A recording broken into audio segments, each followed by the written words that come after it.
失礼する。一つ聞きたい。瞑想の時間は邪魔された。画廊を使って一体何をしようとしている。ないとね。刺激を与えることで成長を促すんだよ。成長？ギョロギョロお前、何が狙いだ。聞いてどうするの？何も、ただの興味だ。怪人を肌で感じた画廊君にどんな変化が起きるか楽しみした怪人だと思う？さあ、古代生物か何かじゃないのか。多くの失敗と犠牲のもとについに完成した究極生物。オロチ様ももともとは画廊君のようにただの人間だった。オロチ様は私が作った。あれをお前が？まさに怪人王と呼ぶにふさわしい。画廊君もうまく育てれば第二のオロチ様になれるかもしれない。そのコツは私だけが知っている。En un mundo dominado por el caos, los monstruos no siempre nacen, a veces se crean. En este vasto supercontinente, no existen divisiones de países. La humanidad sobrevive en enormes ciudades identificadas por letras, fragmentos de un mundo que intenta mantenerse en pie entre ruinas y miedo. Cada día, los héroes libran una guerra silenciosa contra criaturas que desafían toda lógica. Una lucha constante entre la esperanza y la desesperación. Entre lo que queda de la humanidad, y lo que intenta devorarla. Este análisis explora el oscuro vínculo entre el limitador humano y la monstruificación. Existen seres que han logrado romper los límites de la humanidad, algunos por elección, otros por desesperación. Prepárate para descubrir el verdadero significado del poder. Y el precio que conlleva alcanzarlo. Para entrar en contexto, primero debemos entender qué es realmente el limitador en el mundo de One Punch Man. Su primera mención aparece en el capítulo 88 del manga, titulado precisamente El Limitador. Allí, el Dr. Genus revela una verdad inquietante. Cada ser vivo posee un límite invisible, una barrera impuesta por la naturaleza, o tal vez por algo más, que define hasta dónde puede crecer, cuánto puede soportar y cuánta fuerza puede alcanzar. Si alguien intenta sobrepasar ese límite, su cuerpo comenzará a quebrarse desde dentro. Y si, por alguna razón, lograra romperlo, dejaría de ser humano. Perdería su razón, su esencia.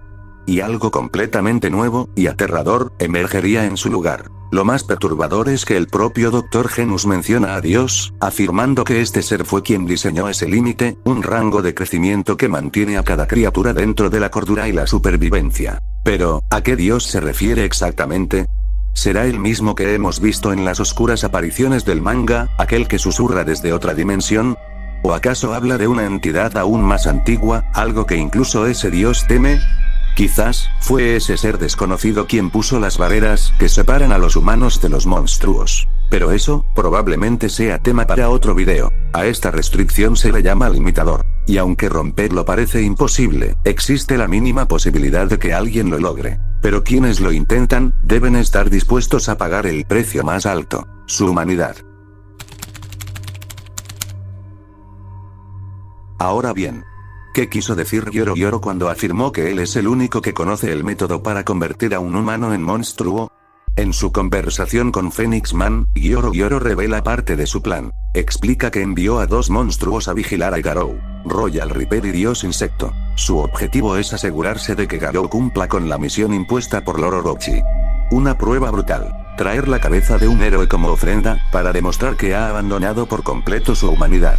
Phoenix Man, sin embargo, se muestra preocupado. Sabe que esos dos monstruos son impredecibles, que podrían matar a Garou por mero capricho. Pero Gyoro Gyoro no lo ignora. Él quiere que eso ocurra. Porque en su retorcida mente, el sufrimiento y la desesperación son la clave para forzar la evolución. Según Gyoro Gyoro, Garou aún no ha aceptado su destino. Sigue atado por dentro, dividido entre lo que fue y lo que está por convertirse. Por eso necesita que su cuerpo sea herido, y que su mente se fracture. Solo así, cuando esté completamente roto, podrá renacer como un verdadero monstruo. Es entonces cuando Gyoro Gyoro menciona a Orochi. Le pregunta a Phoenix Man, ¿de dónde crees que vino Orochi? Y luego revela algo escalofriante. Que Orochi, al igual que Garou, alguna vez fue humano. Un ser que, tras incontables fracasos y sacrificios, se transformó en lo que él llama la forma suprema de la evolución. Para Gyoro Gyoro, Orochi no es un error, es la prueba viviente de que el limitador puede romperse. Y su siguiente experimento, es Garou. Más adelante en el manga, Gyoro Gyoro se encuentra cara a cara con Garou. y en ese encuentro, revela el fruto de sus investigaciones. Con una calma perturbadora, le explica que puede ayudarlo a convertirse en el monstruo más poderoso que haya existido. Según Gyoro, cada ser vivo posee un límite que solo puede romper de una manera, experimentando la muerte una y otra vez, morir como humano. Y volver a levantarse, cada vez menos humano que antes. Afirma que, al sobrecargar el cuerpo y el espíritu con un sufrimiento extremo, el individuo alcanza un punto en el que su mente se fragmenta, su cordura desaparece, y algo completamente nuevo emerge de entre los restos. Pero no todos logran superarlo. Algunos se transforman en monstruos mediocres, otros simplemente mueren. Gyoro lo describe como un proceso cruel, pero necesario. Un infierno personalizado que se adapta al alma de cada ser. Solo aquellos capaces de soportar ese tormento inhumano consiguen romper su limitador y evolucionar. Durante años, Gyoro realizó innumerables experimentos. Con humanos, con monstruos, con cualquier ser que pudiera soportar el dolor. Los obligaba a revivir la agonía una y otra vez, sin descanso, sin esperanza, sin piedad. Todo, en nombre de la evolución. Y entre todos sus fracasos, hubo uno que sobrevivió. Uno que soportó la locura, la desesperación y el dolor absoluto. Ese sujeto fue Lord Orochi. Orochi era un humano que había perdido el sentido de su vida, alguien al borde de la locura. Gyoro aprovechó ese vacío, y lo convirtió en su obra maestra. El experimento perfecto. Un ser que logró sobreponerse a la muerte incontables veces, hasta alcanzar una forma que desafiaba toda lógica. Pero su poder, llegó a un punto muerto. Era tan abrumador, que no existía nadie capaz de llevarlo al límite. Y aunque parecía haber alcanzado la cima, Gyoro sabía que Orochi aún podía seguir evolucionando. Volviendo atrás, en el capítulo 88 del manga, se nos mencionan otros métodos para alcanzar la monstruificación. Tengan en claro algo. Estos métodos no remueven el limitador, solo convierten a los humanos en monstruos poderosos con un enorme potencial. Y para entenderlo mejor, los ordenaremos en secciones. Las emociones humanas son la raíz de todo lo que puede salvarnos, o destruirnos. En el mundo de One Punch Man, muchos monstruos no nacieron de experimentos ni de ciencia, sino de algo mucho más profundo. La obsesión, el dolor y la frustración. Cuando un ser humano permite que su deseo lo consuma, cuando su mente se rompe por la desesperación o el odio, su cuerpo reacciona, y empieza a transformarse. Un claro ejemplo de esto es, Crablante. Antes de ser un monstruo, era un hombre común con una fijación enfermiza por los cangrejos. Comía cangrejo todos los días, hasta que su obsesión terminó devorándolo a él. Su cuerpo mutó, su piel se volvió roja, y terminó convertido en una criatura grotesca con la forma de un cangrejo gigante. No fue magia, fue su propia mente corrompiendo su carne. Otro caso es Cabello Largo Demoníaco, de Bill Longhair, una persona que amaba tanto su propio cabello que su vanidad se convirtió en su condena. Su obsesión lo transformó en un ser compuesto por tentáculos de cabello vivos, una representación física de su orgullo retorcido. Y no podemos olvidar a Führer Feo, Führer Ugly, un hombre deformado por dentro y por fuera. Su odio hacia la sociedad, por rechazarlo, terminó moldeando su cuerpo hasta convertirlo en el reflejo de su repulsión. El verdadero monstruo no nació por su aspecto, sino por el rencor que lo consumió.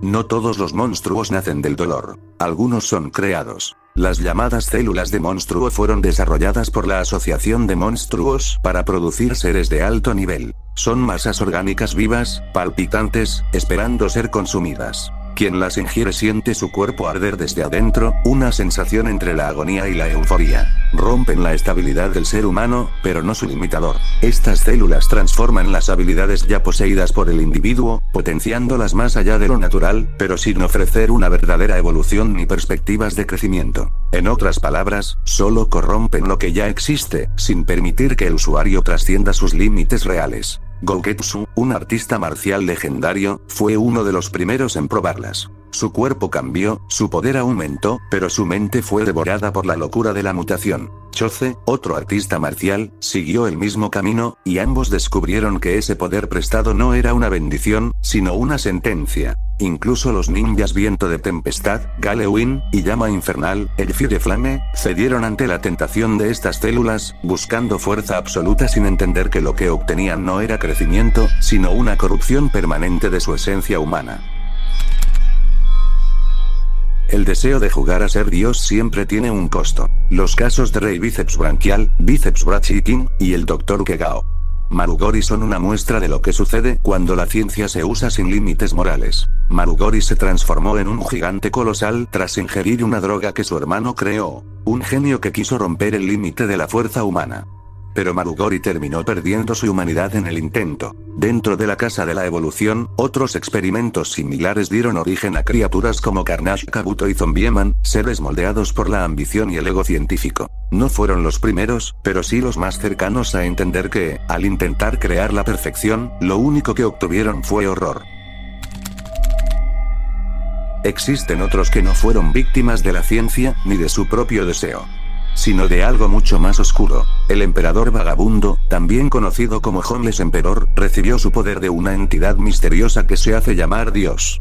A diferencia de otros, él no tiene una apariencia monstruosa. Su cuerpo sigue siendo el de un humano común. Sin embargo, posee una energía tan destructiva que rivaliza con la de los monstruos de nivel dragón. Puede crear esferas de luz que explotan con una fuerza devastadora, capaces de borrar a un héroe de un solo impacto. Su poder proviene directamente de esa entidad superior, la cual le otorgó energía ilimitada a cambio de su completa obediencia. Su propósito: erradicar a la humanidad.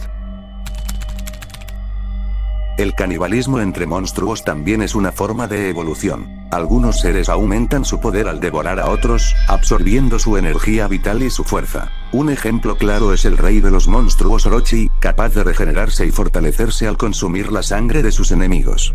Durante su creación, Psicos alimentó a Orochi con los restos de otros monstruos, en un ciclo constante de muerte. Cada vida que tomaba alimentaba su poder, hasta que se convirtió en la cúspide de la monstruificación. Finalmente, existen criaturas que se originaron no por deseo, ni por ciencia, sino por el mundo mismo. Animales y humanos que, tras años de exposición a radiación, contaminación o corrupción biológica, mutaron sin control. Su existencia es una advertencia de que el mundo de One Punch Man no solo teme a los monstruos, sino que los produce.